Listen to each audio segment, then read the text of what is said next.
Alors, cinquième séance où il s'agit maintenant de créer une nouvelle chaîne de Markov et bien entendu de la simuler. On a eu l'occasion de le dire, l'ingrédient principal pour créer une chaîne de Markov, pour la définir, c'est une matrice qui donne les probabilités des transitions, qui dit quelles sont les probabilités de passer d'un état à un autre.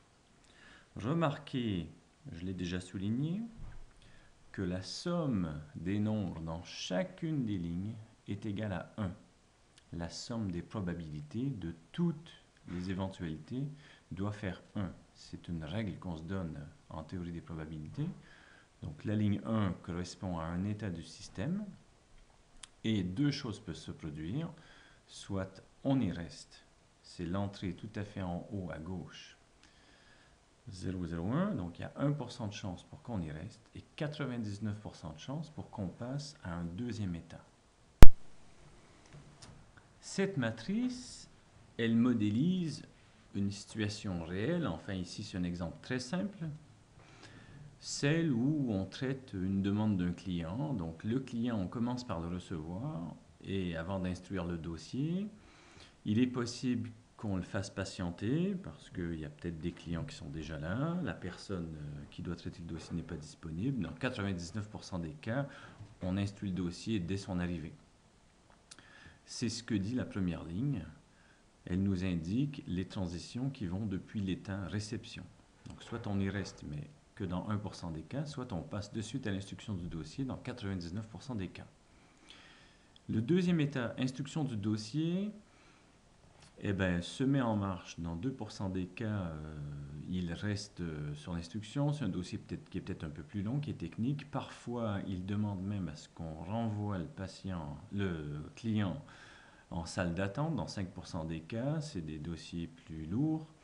Et dans 93% des cas, le dossier, une fois instruit, il est envoyé en direction de l'atelier qui va se charger de traiter la demande. Et puis vous voyez ensuite, donc, en atelier, il y a parfois des retours à l'instruction parce que des choses n'ont pas été précisées. Dans 60% des cas, la demande est traitée. Et parfois, à 35% des cas, les choses vont assez vite. On passe de suite en facturation. C'est des interventions qui sont, somme toute, légères. Et puis, le processus de facturation, dans 99% des cas, se passe bien. On va passer à la livraison au client. Et dans 1% des cas, il y a un retour en atelier pour avoir une précision pour que la facturation puisse se passer. Et puis, bien évidemment, quand il y a livraison, c'est terminé. Le produit est livré au client et puis la société a fait son travail, le client est satisfait. C'est donc cette matrice que l'on va utiliser comme ingrédient dans le code pour effectuer la simulation. Alors, une matrice dans du code, je crois que vous avez tous un minimum d'expérience en programmation. C'est un tableau à deux dimensions. C'est donc une liste qui est fabriquée à l'aide de l'opérateur crochet. Et donc, la liste elle-même contient des listes. Chaque ligne de la matrice est elle-même une liste. Et la matrice est une liste de listes. Et donc, il y a une correspondance entre l'objet mathématique qui est sur le haut de la figure et puis l'objet informatique qui est décrit en bas. C'est donc cet objet que l'on va utiliser sous Tulip.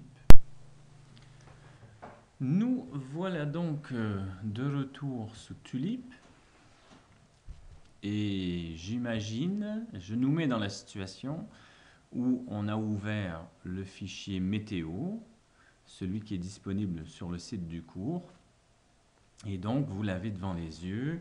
Dans le panneau de gauche, vous avez le graphe, donc les sommets sont coloriés. À l'évidence, on a fait tourner une simulation. Et puis, dans le panneau de droite, vous avez le code Python. Donc, on va se concentrer sur la partie du code. Alors, ce qu'on va faire, c'est qu'on va modifier le code de manière à pouvoir faire tourner cette nouvelle simulation. Dans la fonction main, on a donc tous les ingrédients qui permettent de définir la chaîne de Markov et la faire tourner. Alors, première chose à faire, c'est de modifier cette matrice. Donc, je remplace la matrice météo par cette nouvelle matrice que j'avais saisie.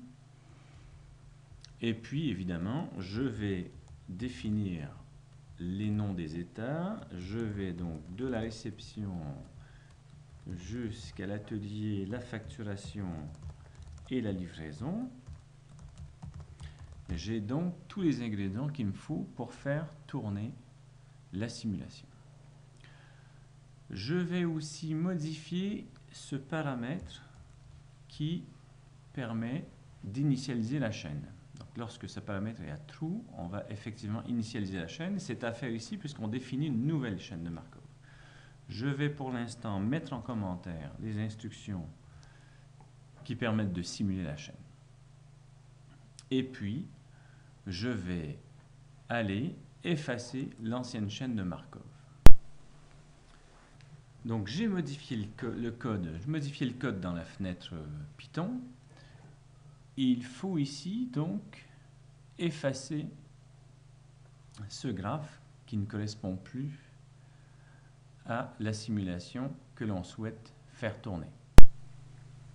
Alors, pour effacer ce graphe, on choisit cet outil qui permet de sélectionner des sommets et des arêtes. Et on fait, comme dans tout plein d'autres applications informatiques, une sélection en dessinant une zone. Tout ce qui est dans la zone est sélectionné, ça vient de passer au rose. On peut ensuite aller au menu Edit et puis effacer la sélection ou appuyer sur la touche Sup du clavier.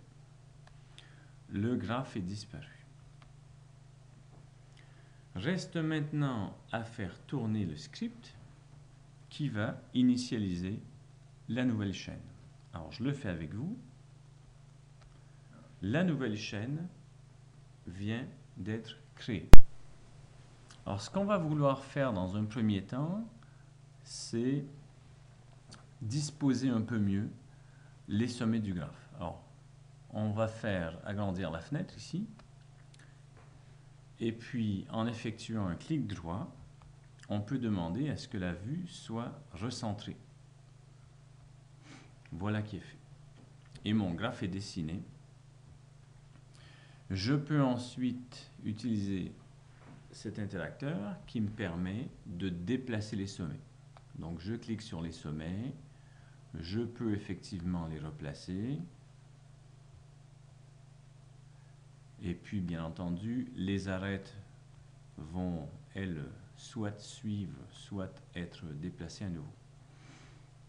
Donc lorsque je clique sur une arête, je peux utiliser la boîte pour déplacer les arêtes. Je peux en sélectionner plusieurs à la fois pour les déplacer. Donc libre à vous de jouer avec le graphe pour le mettre de manière qui soit plaisante et puis bien entendu facile à lire puisqu'après tout ça a une incidence sur ce que l'animation va être en mesure de montrer. Mais donc voilà le graphe. On passe de la réception à l'instruction du dossier, on passe en atelier, facturation et puis livraison. Et on peut revenir au mode bifenêtre et encore une fois recentrer la vue. On est maintenant prêt à lancer la simulation. Il nous reste encore des choses à modifier au niveau du code pour pouvoir lancer la simulation. Donc passons en mode fenêtre élargie au niveau du code. On avait mis le paramètre d'initialisation à false, la chaîne est déjà définie. On peut enlever les symboles de commentaire pour l'instruction reset qui va tout recaler comme il faut. On demande donc l'animation de la chaîne, cette fois en faisant 10 pas. Il faut prendre garde ici à modifier le nom de l'état de départ. Il faut bien que ce soit un état de la chaîne en question. On va démarrer avec la réception. Le client arrive à la réception. Dans ce cas-ci, ça a du sens de démarrer avec cet état-là. Et puis, on peut lancer la simulation. Donc, je repasse en mode bifenêtre avant. Et puis, je lance la simulation. Le client est reçu, son dossier est instruit, ça passe en atelier. Ça reste en atelier un petit moment. C'est une demande spéciale. Le travail en atelier se poursuit. Il y a un retour au niveau de l'instruction pour avoir des précisions. Le travail en atelier continue.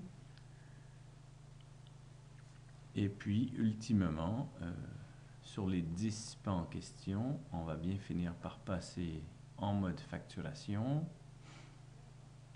Et une fois la demande facturée, le produit est livré au client.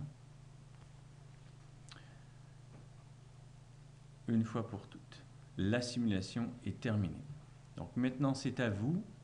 Vous pouvez lancer des simulations qui sont plus longues.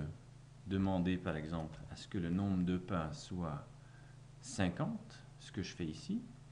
Lorsque la marche est plus longue, on peut demander à ce qu'elle se déroule à une vitesse supérieure. On utilise le paramètre Quick. Et puis, on lance la simulation. Je le fais avec vous. Donc, on va marcher 50 pas sur cette chaîne à grande vitesse. Et donc, vous voyez la chaîne s'animer de manière plus rapide. Cette fois-ci, c'est allé en mode atelier, en l'état atelier assez rapidement. Et puis, on a livré. Comme l'état livraison n'a qu'une seule transition, qui est de rester sur lui-même, il est normal que la simulation se termine de cette façon. Et on comprendra plus tard comment les choses fonctionnent, pourquoi est-ce que fatalement la chaîne se termine sur cet état, mais c'est pour un chapitre qui va suivre bientôt. La dernière étape consiste à sauvegarder ce travail. Attention, si vous avez travaillé à partir du fichier météo, il ne faut pas faire save, mais bien save as pour nommer ce nouveau fichier. Et puis, on va vous demander de le nommer et puis vous pouvez l'appeler le fichier clientèle, par exemple. Vous le sauvegardez. C'est un fichier comme celui-là qu'il faudra fournir pour le premier devoir.